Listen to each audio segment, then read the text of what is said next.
It is the 19th of December, 2025, and the DOJ has refused to release the Epstein files. Shocking, really, a shocking development considering the unimpeachable integrity and humanism that we have seen from this fascist regime, from the this here. I know it's reversed, but I'm pretty sure you can figure out what that says. Because let us remember that let's remember E. Jean Carroll, shall we? I think the reason that she has been quiet ever since the ending of the case and the conviction, the conviction, the conviction, the in chief was convicted of. I think the reason that she's been so quiet is that there was a poison pill in the agreement, whatever the agreement was, that involves this $85 million that he has been ordered to pay her. I think there must be a poison pill that that gagged her, because I think I don't understand why she would be absolutely silent after the case was settled. So the only thing I can think of is poison pill. Second, death penalty for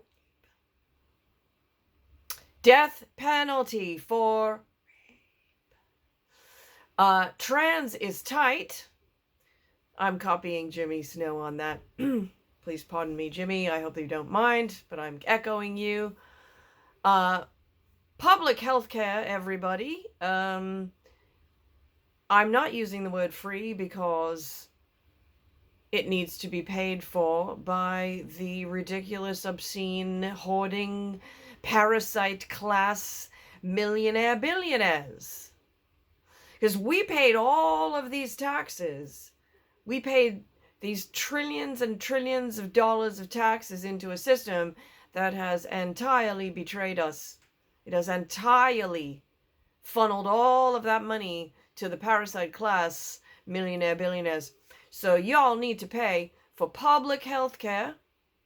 You all. Also, housing for everyone. Publicly provided housing for everyone in the U.S. because the trillions upon trillions upon trillions upon hundreds of trillions of dollars in the hands of just under 800 people in this country, because that's about the number of billionaires that are now residing in the U.S. Those individuals have in their hands literally hundreds of and amounting to hundreds of trillions of dollars. And we've seen people show us the differential between 1 billion and 1 million, how much 1 million is compared to 100,000, right? We know what that is. And then we take 1 million and then we say, what is 1 billion compared to 1 million? We've seen that. And so now you just you multiply that exponentially to get a trillion. And we're talking about hundreds of trillions in the hands of these people. Nobody in the U.S. should be without a home or home insecure. Nobody in the U.S. should be healthcare insecure. Everyone in the U.S., there is more than enough, an overabundance of funding and money and resource available to make every person in this country fully covered with the premium, best healthcare that can be provided for every single person in this country. No excuses, no negotiation. This resource is all available, but it is being hoarded by the parasite class. So, public healthcare for every person in the U.S., housing for every person in the U.S., a private house for every person in the U.S. Food and nutrition for every person in the U.S. The concept of having to work to live is absolute fucking nonsense. It's bullshit. There is no excuse. There is no excuse for this now. No excuse. Next thing. Uh, Private equity firms must be absolutely banned from buying any private housing, single family housing, and all of the single family housing that they are currently hoarding must be released into the marketplace immediately and available to the rest of us. Also, the whole credit system is absolute bullshit. It is designed to keep the classism functioning as it is now, which is to say that you have the majority of this country to 300 and, well, if we subtract 800 from 350 million, we have 349,999,200, I believe that's the number, of people who are now slaves of the 800 people. This is unacceptable. This is unacceptable. So, no private equity firms are allowed to buy single-family housing, and those private equity firms must also be immediately forced to release every single last one of the private housing they are now hoarding, and it must be released to us, and you owe us, you government, you 800 parasite class millionaire, billionaire, you owe us, and you need to start paying up. And if you don't start paying up, there will be a socialist revolution in this country. People will rise up eventually. I can't believe they haven't already, but they will come for your heads. They will. And again, I will restate: death penalty for rape. Death penalty for rape. So I'd like to share with you that I had a conversation yesterday with a religious person who claims that they are not alive except that the grace of their God keeps them alive. They are alive only by the grace. And so I asked him immediately, okay, so you're so special. You've been chosen by this being that apparently I didn't verify with him whether the being is omniscient and omnipotent and omnibenevolent. Because if you've got that triumvirate of omniscient, omnipotent, and omnibenevolent, then what you have is an individual for whom there is not a single excuse for the state of this world today. That being is fucking pure evil. Because 25,000 people per day, 25,000 people per day on planet Earth die of starvation. 25,000 people on planet Earth die every single day of starvation. This is absolutely fucking evil criminal. So if you happen to believe in some God, and that God is omnipotent, omnibenevolent, and omniscient, then your God is dog shit. Because your God has allowed this travesty of a world to persist. People starve to death every single day. People are raped. People are sodomized. People are sexually assaulted. People are impoverished. People are murdered. People are thrown out of their homes. Their electricity is turned off. Their gas is turned off. They are forced into positions where they have to work for slave wages. And they are trapped and threatened and bullied into staying in those positions that don't pay them enough, that they cannot live, that the money that is meted out to them is not enough to live on. This is absolutely atrocious. So if you are such a person, then you believe in a fucking evil, disgusting excuse. And it is atrocious, and it is totally unacceptable. So I'm having this conversation, and he says this, and so I asked him, and of course he couldn't answer because he just avoided the question. He persistently avoided the question. I asked him several times. He persistently avoided the question. Also, people who, generally speaking, have this, sort of ascribe to this kind of viewpoint of the world where well, I don't have to do anything. God will take care of everything, and God, and I'm so blessed, and and I said, there's no evidence of this. There's no evidence of this. Oh, yes, there is. The fact that I'm alive. So you are so special that this being, this omniscient, omnipotent, omnibenevolent being that apparently is controlling everything on the planet and made everything on the planet happen, looking at you, in favoring you over how many billions of people are on this planet? 9 billion people on this planet? Something like that? Maybe it's under 9. Whatever, right? Picked you. Picked you. So this is what he said. And, but I want to talk about how people who subscribe to this also have this bullshit way of dealing with things, but they don't really deal with things. They claim that, oh, God will take care of everything. But, when you need a doctor, you don't sit there. I asked him this too. I said, so if your leg is broken, are you going to just pray it away? No, fuck no. He goes to a physical person doctor to, mend his leg. He said to me, so I am relocating to Austin. I'm priced out of New York and I'm relocating to Austin, and this is a massive undertaking, and I don't know how I'm going to do it, and it is terrifying. I am not familiar with the city. I'm completely it's a completely new place to me. It's a completely strange place. I don't have people there. I don't have connections there. But for practical reasons, that is where I have to go. And, I have to rip up my entire life and manage to pack up my entire life and pack it all and figure out how to get all of this done. And I've got to do it by, no later than the 14th of February. It's a very, very tight time frame, and I'm very scared. And, it's an enormous undertaking. So, I have nightmares every night, and I worry constantly. I try not to, but it's really hard not to. So he knows that this is happening, and I was speaking with him 2 days ago, and 2 days yesterday, whatever. And, we're having this conversation, and so he sort of launches into, he knows that I'm a published author, and I published my first book, a bit ago, and he read it, and he praises it highly, and I appreciate that. He likes the book, he appreciates it, he was very complimentary about me.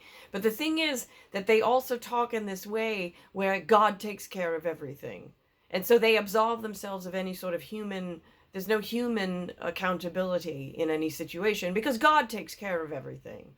So he started to say, he was talking with someone else, and so the three of us sort of were doing this sort of casual chat, and he introduced me to this person, and he said, oh, she's so talented, and okay, thank you so much. And then he launched into, and you'll be great in Austin, and you'll make it all work out, and I know how strong you are, and you're so strong, and you'll make it all work, and it'll all be, and like this, right?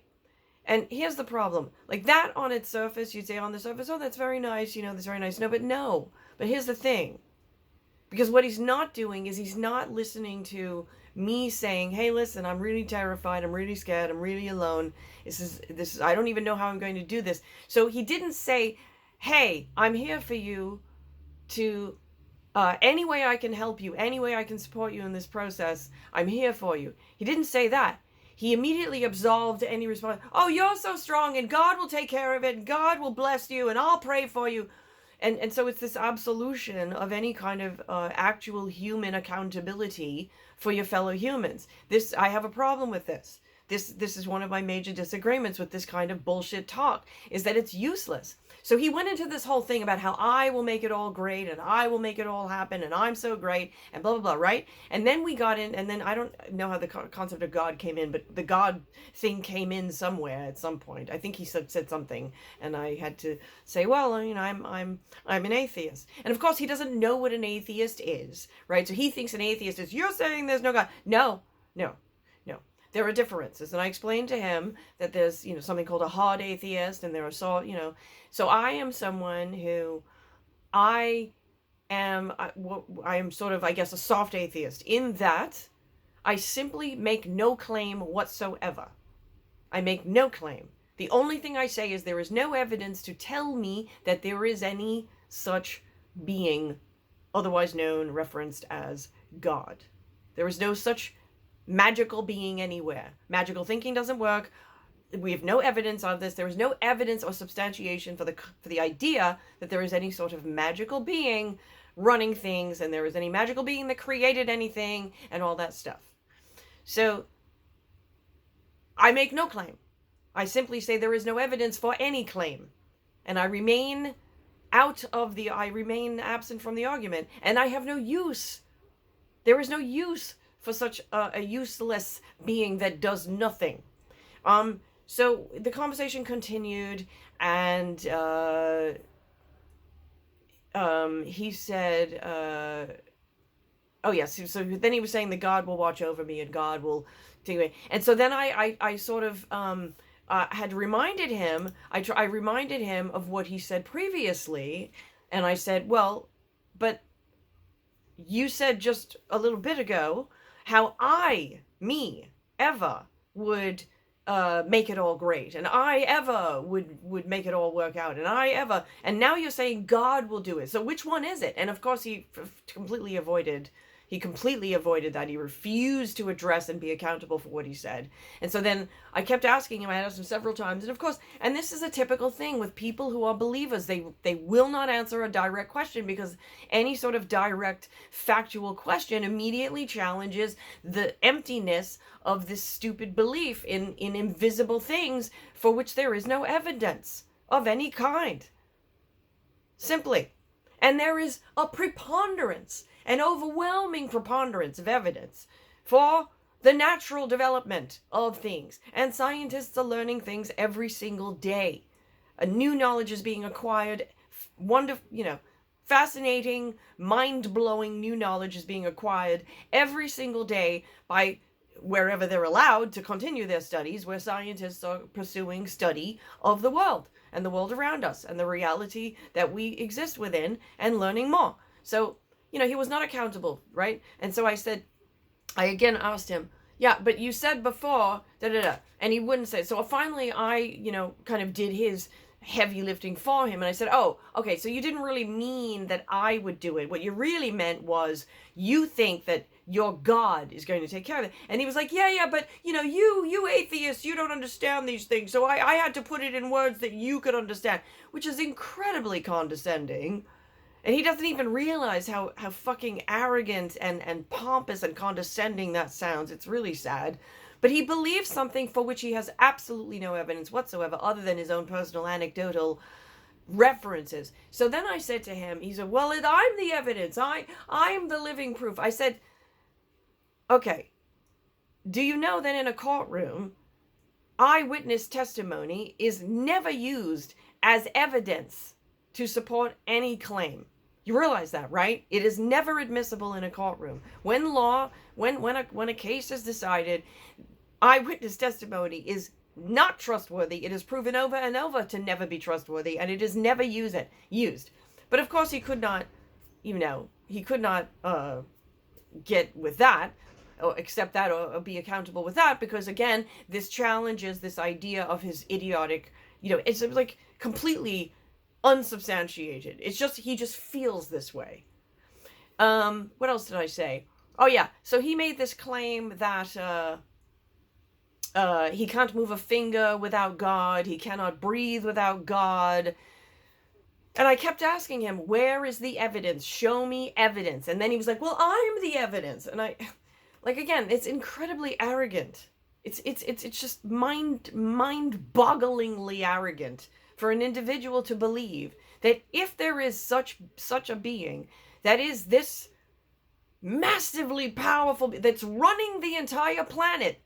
First of all, they're doing a shit job because the planet is a fucking wreck, and people are starving every day to death, and people are losing their homes every day, and people are having to work to live, which is a ridiculous, preposterous setup. And it's a setup for slavery. It's the capitalistic model, which is bullshit, because it's all profits, not people, right? It's not human-centric. It's profit-centric for the very few. Capitalism is garbage.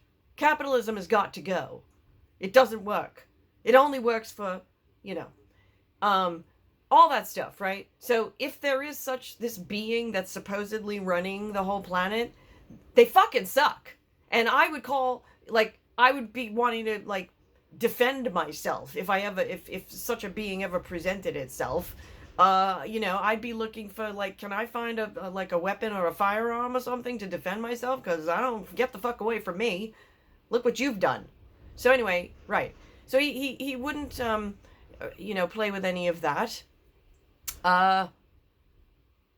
He didn't say anything about, how may I support you? He was just like, oh, God will take care of it, and God will take care of it.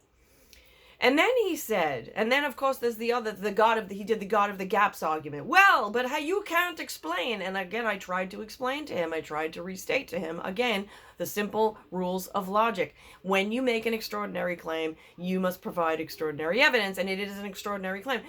The God of the gaps, he made the God of the gaps. Well, we can't explain. I said, but that doesn't automatically equal magic. And then he was like, well, miracles aren't magic. And I tried to explain to him, yes, a miracle is in essence magic. It's just another word. Magic is just another word for miracle. There is no differentiation. It's the same thing. It's some impossible thing happening. A miracle is magic. Same thing. Okay. So he wants to split hairs about that. He wants to split hairs that somehow it's not magic. And again, I said to him, okay, so you keep claiming he said, you atheists, you just depend on science. Yes, we rely upon science, exactly, because science is the only reliable resource for knowledge about of the world around us. Science is the only reliable way for us to find out reliable information as to understanding the world around us and understanding ourselves and understanding our lives here. Simple, straightforward, and, logic. Logic is queen. So, you atheists don't, and okay, well, and then he said, well, we can't explain, and where did the world come from? And I said, well, we don't know exactly where the world come from. The Big Bang Theory is a very strongly evidence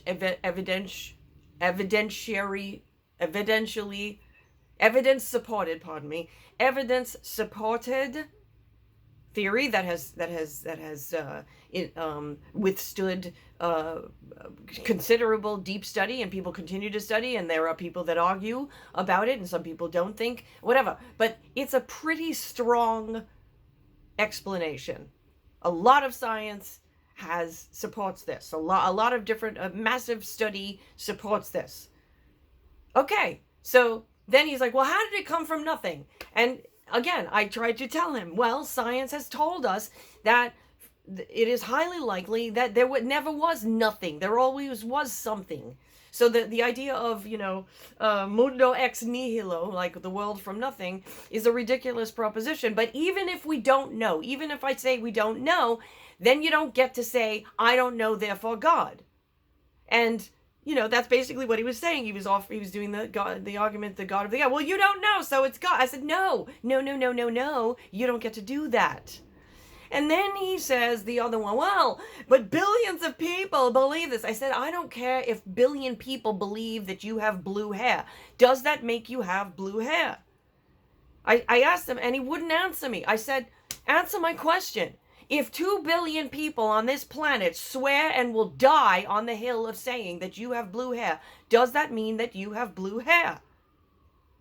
No, it doesn't, but he wouldn't answer no. I said, okay, so if I believe, if I plus 1 billion people believe with all our hearts, and we believe really, really hard that you have blue hair, will you grow blue hair? Because we all, billions of us, believe it with all our hearts and will die for this belief.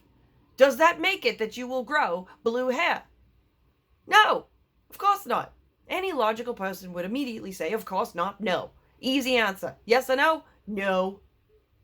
But as believers do, they categorically and constitutionally refuse to answer questions directly. They cannot answer a yes or no question because they know that the simple yes or no questions immediately destroy the entire idea of this God that they have no proof for. There is no, yet, I have yet to hear any person present any kind of evidence for proof. Also, I am someone who deconstructed from very sick religious things, very, very barbaric and sick religiosity, and also brutal abuse that was sanctioned by religion and was in and out of the church situation, brutal abuse that my parents did. And my mother dragged me to Baptist church, and she would sing in tongues, and she was like she was a virgin again, and she had a baptism. I mean, she went all the way into the Pentecostal revivalist, all that shit. Born again. She was born again, and all this crap. And she dragged me to all of this stuff. It's an incredibly it's a deeply sociopathic scenario, abusive, it essentially what we're looking at, what the world we're looking at is rape culture. This is rape culture. This is what we're looking at, and this is the world that we're in. And so, I mean, the whole thing, it's just sick and twisted. I even told this person that I was having this conversation with, I spent years of my life begging on my knees until my knees were raw, until my knees were sore. Oh God, please show yourself. Oh God, please. Oh God, please oh God, please. And not once. And I pointed out to this person that, how about when my father was sexually assaulting me and brutalizing me and beating me until I was black and blue, where was your God? I begged God to protect me. I begged God to stop the pain and the suffering and the horror. I begged God every single night. Every single night I went to bed and said, oh God, please, please just, and many, many nights when I was 8 years old, I begged God to let me die in my sleep because I couldn't take another day of pain. Where the fuck was this God? Nowhere. Never. Never, never, never. So, I had somebody bully me about metaphysics. They were bullying me about manifesting, and I didn't believe hard enough, and I didn't have enough faith, and I didn't believe hard enough. And she was really horrible and cruel and just basically a brutal bully. I spent also years in the manifesting, devotion to manifesting every single day, all day, meditating all day, constant. Like, nobody could do it better than me. Not once did that do a fucking thing. Not once. So, anybody making this argument about, oh, the God, and I'm here because of God, there is not a single shred of evidence. Not a single shred of evidence. And for those of you who are believers, if you claim, if you still sit on this claim that your stupid God actually exists and is real and is somehow interacting with us on the physical plane, then let me tell you that your God is a bag of dog shit. Because this world is not a place I want to be. This is not a world I want to live in at all. This is not the world. I don't want to be here. This is a horrible, horrible, horrible, painful, fucking disgusting existence. The shit that is happening on this planet, the shit that I'm dealing with in my own life, the horrendousness of my own experience, never mind what's happening when I step outside the door. If you believe in some God and you're claiming that some God is watching, then your God is fucking dog shit. And you need to really re-examine your priorities. The only thing that matters here is humanism. And the only thing that will maybe have a chance at making this life worth livable and making this world a place that anybody wants to be is when humanism is the rule, not the exception.